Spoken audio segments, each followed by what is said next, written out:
Well, the conclusion of tonight's Super Bowl means the NFL season is over, and New England's Matt Patricia and Josh McDaniels are now cleared to officially join their new teams, a pair of names who were once interviewed by the Giants to fill their head coaching vacancy. That job ultimately went to Pat Shurmur. May not have been the most famous of candidates, and according to one report, he wasn't even their first choice. But Pat Shurmur is the right choice.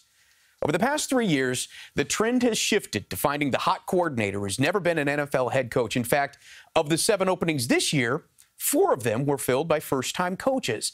Last year, it was 5 of 6. Before that, 4 of 7 new hires were rookie head coaches. Maybe it's because they're younger, they can relate with the players more. Perhaps it's because they're more able to adapt to the new style of football. But it does come at a cost, and that cost is experience. I know Pat Shurmur's 9-23 record in Cleveland is not really noteworthy, but they do call it the mistake by the lake for a reason. Even Bill Belichick lost in Cleveland. So here's what really happened in Shurmur's 2 years with the Browns. An NFL lockout that prevented him from holding OTAs. In fact, they missed out on critical camps for building familiarity with this system. The next year, Cleveland drafted and built the team around Brandon Weeden and Trent Richardson. We all know how that went. The Browns were sold to a new owner. Then Mike Holmgren, the guy that hired Shurmur, was forced out. And with that, the Pat Shurmur era in Cleveland ended.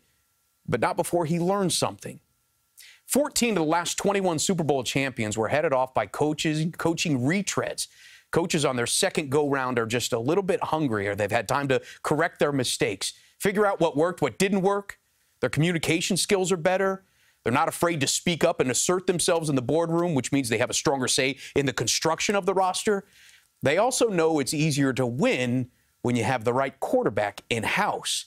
And of those repeat coaches to have won a Super Bowl in the last 21 years, 8 have come from someone named Bill Belichick, Tom Coughlin, or Pete Carroll. And with that, Tom Brady, Eli Manning, and Russell Wilson.